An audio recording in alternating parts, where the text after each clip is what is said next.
1 से 2 लाख के अंदर अंदर जो ना लिबर्टी इजीली बन जाती है। 5,500 से लेके वो तकरीबन 11-12 हज़ार रुपये तक के पंखे आ रहे हैं AC/DC वाले। ये जदीद टेक्नोलॉजी आई है, इसमें ऑलरेडी मैग्नेट, ये देखें जो मेरे हाथ में मौजूद है, बैटरी से चलने का ऑप्शन है, लाइट जा रही है हर जगह, आपको पता है। वैसे बैटरी से चलाने के लिए लोग ज़्यादातर AC/DC को तरजीह देते हैं। पंखे का रिमोट नहीं मिलता तो हम रीगल पे जाके या अपने पास जो ना जो हमारे पास स्टॉक होता है तो उसमें से देते हैं, 200 रुपीज़ लेते हैं, इससे ज़्यादा पैसे हम लोग नहीं लेते। एक्चुअली ये टोटल फ्रॉड और झूठ और बेईमानी है।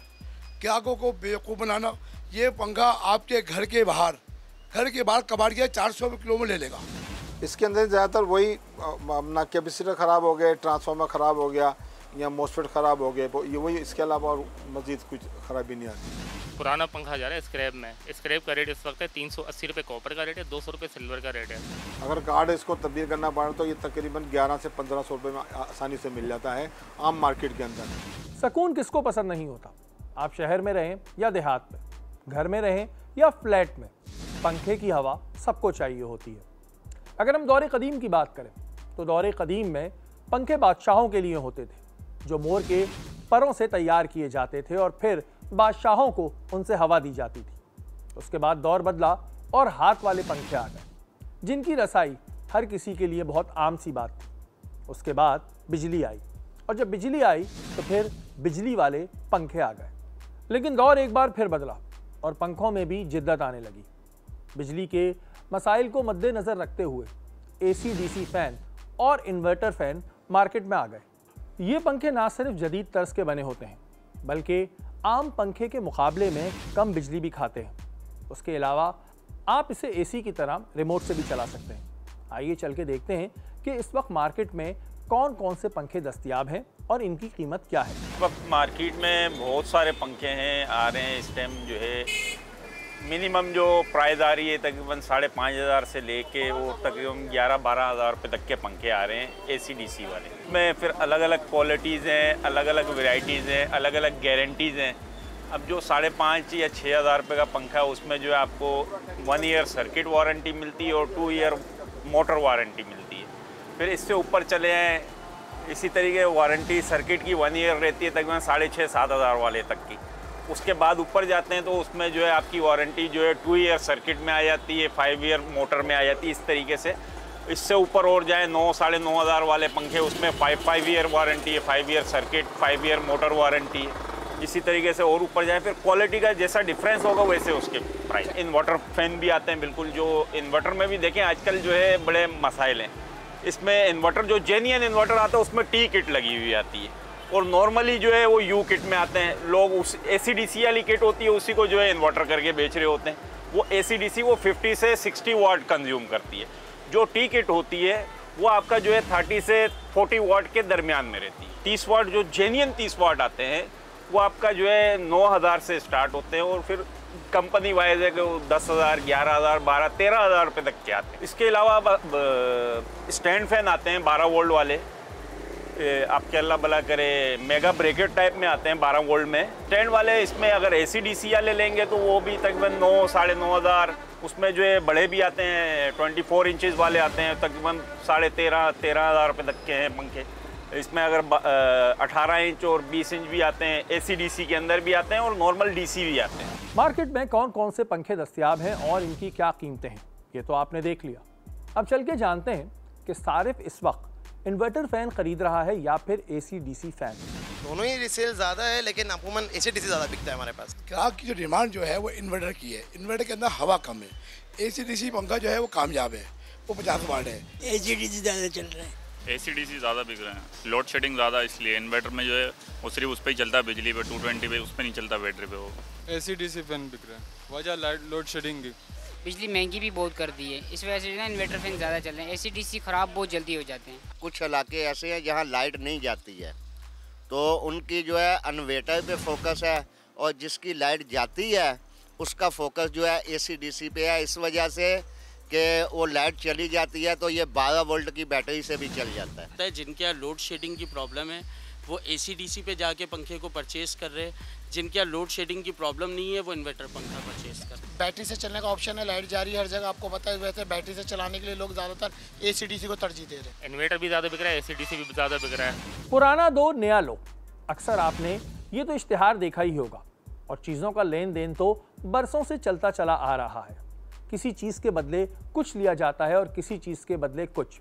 अब चल के जानते हैं कि पुराने पंखे के बदले में AC/DC फैन हमें कितने का मिलेगा और कीमत में कितना फ़र्क आएगा। इसके लिए कोई इतना ख़ास फ़र्क तो नहीं आता। ये है कि आप AC/DC जो नॉर्मल पुराना बिजली वाला फ़ैन है वो आप कहीं भी रीसेल करके हमसे परचेज़ कर लें, लेकिन अलबत्ता हमारे शोरूम पे आपको ये फ़ायदा होगा, रेट्स कम मिलेंगे। देखिए जो नॉर्मल जो पंखा जो है वो अच्छी रेंज में पंखा 7,500 रुपये का है और पुराना पंखा जो है वो 2,500 का बिक जाता है।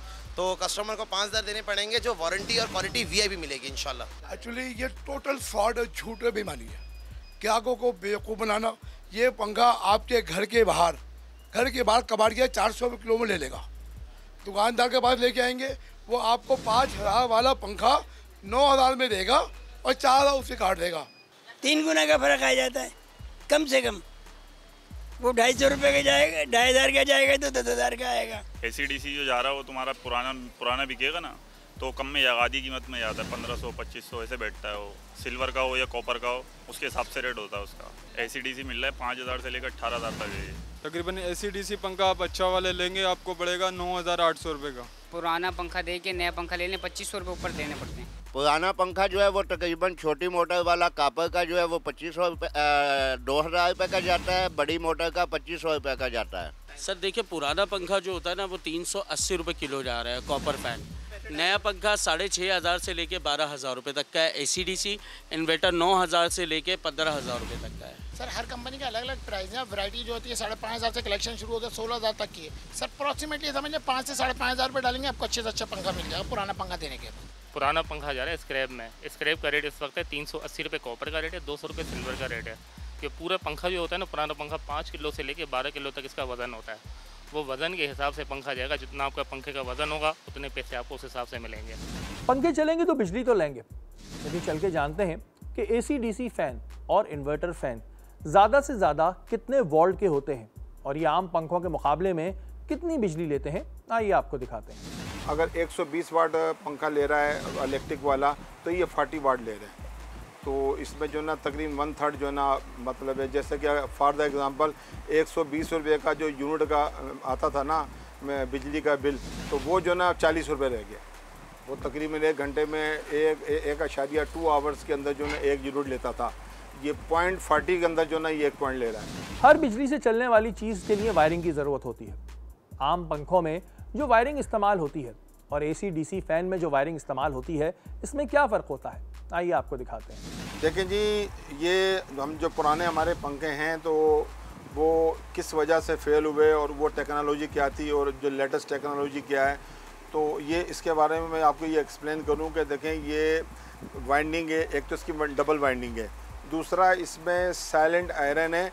जब इसको करंट मिलते हैं तो ये तकरीबन आधा करंट तो ये और आधा करंट ये लेते हैं और लेने के बाद जो है ना वही जो ना वो जो ना वाट जो है ना उसके डबल हो जाते हैं और वो तकरीबन 100 से 150 वाट तक जो ना ये बिजली जो ना ये खा रहे थे।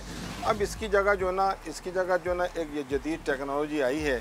इसमें ऑलरेडी मैग्नेट, ये देखें जो मेरे हाथ में मौजूद है, ये इसके अंदर है और ये तकरीबन 50% करंट जो है ये प्रोवाइड करता है इस इन कॉइल के थ्रू, जिससे कि तकरीबन 80% जो है ना बिजली जो है ना वो बच जाती है। जब चीज़ चलती है तो ख़राब भी होती है। AC/DC फ़ैन में जो सबसे ज़्यादा ख़राबी आती है वो आती है इसके कार्ड में। कार्ड में ज़्यादा कौन कौन सी ख़राबियाँ आती हैं और वो कैसे ठीक होती हैं, आइए आपको दिखाते हैं। ज़्यादातर हमने देखा कि इतनी ख़राब कैपेसिटर की ज़्यादातर फॉल्ट है, इसके अलावा जो कोई फॉल्ट नहीं आया है। और वो उसकी ओवरवोल्ट आना या बिजली का बिल्कुल डाउन हो जाना या बैटरी का डाउन हो जाना, तो उस सूरत में जो ना ये प्रॉब्लम आता है। वैसे और अगर इसको प्रॉपर अगर करंट मिलता रहे तो ये ख़राब नहीं। ये कैपेसिटर जो है ना 5 रुपये 10 रुपये का आमतौर पर मिल जाता है। इसके बराबर में ये मॉसफेट होता है, ये अगर ख़राब हो जाए तो ये तकरीबन 20 रुपये का मिल जाता है। ये ट्रांसफार्मर जो है ना 10 से 15 रुपये में जो ना ये रिपेयर हो जाता है। और इसके बाद जो ना ये इसकी जो ना डायोड वगैरह लगे हुए, रेक्टिफायर लगे हुए, तो ये जो अगर ख़राब हो जाए सब चीज़ें मिल जाती हैं। लेकिन ज़्यादातर हमने जो देखा है ना, तो इसमें कैपेसिटर का ही प्रॉब्लम आया। इसके अलावा अगर कार्ड इसको तब्दील करना पड़ा तो ये तकरीबन 1100 से 1500 रुपये में आसानी से मिल जाता है आम मार्केट के अंदर। देखें जी, ये एक ट्रांसफार्मर है जो कि सर्किट के जो वोल्ट हैं उसको कंट्रोल करता है, लेकिन in case of fluctuation over या अंडर वोल्टेज की सूरत में ये जो है ना जल जाता है। तो इसको हम बड़े इजीली तरीके से जो है ना इसको हम जो है ना इसको मतलब रिमाइंड करके और रिप्लेस कर सकते हैं। इसके अलावा देखिए ये रिले है ना, ये एक किस्म का यूपीएस के जैसे चेंज ओवर होता है ना, कि ऑटोमेटिकली जैसे आपकी 220 पे जो पंखा एसी पे चल रहा है और बिजली चली गई तो इसके ज़रिए उसकी शिफ्टिंग हो जाती है कि ये फिर डीसी के ऊपर जो ना लेके आ जाती है। तो आमतौर पर चूँकि इसकी वर्किंग 24 आवर्स रहती है तो इसलिए जो ना ये मतलब है कि ऑन ऑफ की सूरत में इसके जो पॉइंट हैं उसके पॉइंट के ऊपर जो ना स्पॉट आ जाते हैं, कार्बन आ जाते हैं, जिससे वो सप्लाई जो ना थ्रो नहीं कर पाती। तो उसकी वजह से जो ना फिर ये हमें रिले जो ना ये चेंज करनी पड़ती है। इसके अलावा ये कैपेसिटर है, इसका जो किरदार होता है कि इन केस ओवर वोल्ट आ जाए या वोल्ट कम आ जाए तो ये क्या करता है कि उसके पंखे की जो सर्किट की जो कैपेसिटी है उसको बरकरार रखता है। इन केस ऑफ ज़्यादती की सूरत में ये सर्किट को सेव कर लेता है और अपने आप को जो ना वो कर लेता है। ये एक्चुअली जो ना चॉपर के सिस्टम जो आजकल इन्वर्टर्स वगैरह में ये जो चल रहे हैं सोलर्स वगैरह के अंदर है ना, तो ये चॉपर कहलाता है। यानी कि इसको माइक्रो वोल्ट के अंदर कंट्रोल करके और सर्किट को जो ना कि ये दिया जाता है। पाकिस्तान में कोई भी काम हो और उसमें जुगाड़ ना हो, ऐसा तो नामुमकिन है। क्या आम पंखों को एसी डीसी फैन में कन्वर्ट किया जा सकता है या नहीं? आइए चल के देखते हैं। नहीं जी, बिल्कुल नहीं हो सकता, क्योंकि वो सिस्टम ही अलग है, ये सिस्टम ही अलग है। तो वो जो टेक्नोलॉजी जो है ना आजकल जितनी भी है तो वो पूरे वर्ल्ड वाइड जो है ना वो लोसिस के ऊपर जो है ना वो काम कर रहे हैं। तो लिहाजा जो ना ये नामुमकिन है। बदलते दौर के साथ हर इंसान चाहता है कि वो एक बटन दबाए और उसके सारे काम हो जाए। यही वजह है कि अब हर चीज़ में ज़्यादातर रिमोट का इस्तेमाल होने लगा है और एसी डीसी फैन भी रिमोट से चलते हैं। लेकिन रिमोट चाहे एसी का हो या टीवी का, ख़राब ज़रूर होता है या फिर आपके घर में जो बच्चे हैं उनकी बदौलत गुम हो जाता है।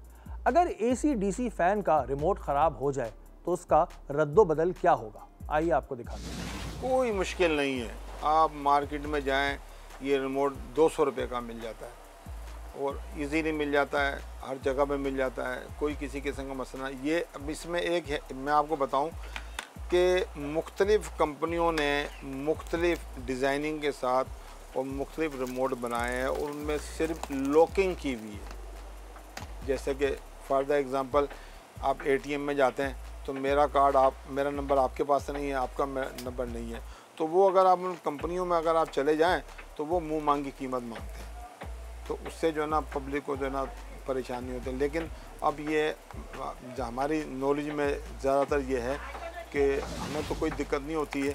अगर कोई ऐसे पंखे का रिमोट नहीं मिलता है तो हम रीगल पे जाके या अपने पास जो है ना जो हमारे पास स्टॉक होता है तो उसमें से देते हैं, 200 रुपीज़ लेते हैं, इससे ज़्यादा पैसे हम लोग नहीं लेते। यूनिवर्सल रिमोट जो है ना आमतौर पे जो है ना मिल जाता है और इतना कोई ख़ास महंगा भी नहीं है, वो तकरीबन वो 400 रुपये का मिल जाता है, इससे डबल कीमत में मिल जाता है। लेकिन मैं ये समझता हूँ कि आज तक यूनिवर्सल रिमोट की जो है ना मतलब है कि ज़रूरत महसूस नहीं हुई है। इसमें ना 2 किस्म के हैं, इन्वर्टर के अलग हैं और AC/DC के अलग हैं। तो AC/DC का जो यूनिवर्सल जो रिमोट होगा ना तो वो जो ना खाली AC/DC के पंखों को चलाएगा और इन्वर्टर वाला जो ना इन्वर्टर वाले पंखों को चलाएगा। इस वक्त मार्केट में 2 ही पंखों की मांग है, एक AC/DC फैन, दूसरा इन्वर्टर फैन। इन दोनों में क्या फ़र्क है, आइए चल के देखते हैं। देखें जी, सेम वे जो फंक्शन AC/DC का है ना वो ये, लेकिन इसके अंदर उन्होंने एक सिस्टम ये डाला है कि process to process micro process system है कि एक मरतबा करंट को गुजार कर और उसको दोबारा गुजार के उसके अंदर से मज़ीद जो है ना उसके लॉसेस को कंट्रोल करके ना उसको करंट को देना और उसकी पावर में इजाफा करना है।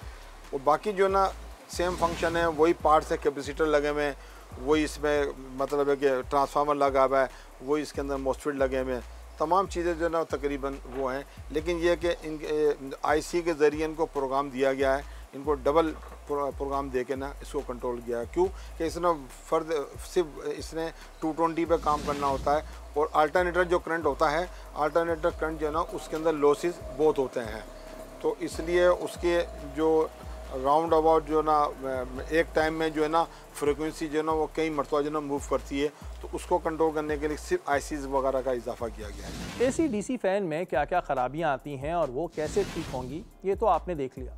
अब चलते हैं इन्वर्टर फ़ैन की जानिब कि इसमें क्या ख़राबियाँ आती हैं और अगर ख़राबी आती है तो कैसे ठीक होती है। इसके अंदर ज़्यादातर वही अपना कैपेसिटर ख़राब हो गया, ट्रांसफार्मर ख़राब हो गया या मोसफेट ख़राब हो गए, ये वही, इसके अलावा और मज़ीद कुछ ख़राबी नहीं आती। जिस तरीके से जो ACDC कार्ड है ना, वो मैंने आपको बताया कि 1000 से 1500 के अंदर मिल जाता है ना, तो ये तकरीबन जो है ना 2500 से लेके और बाद लोग इसको 4 साढ़े 4 हज़ार रुपये का भी मतलब इसको बेचते हैं।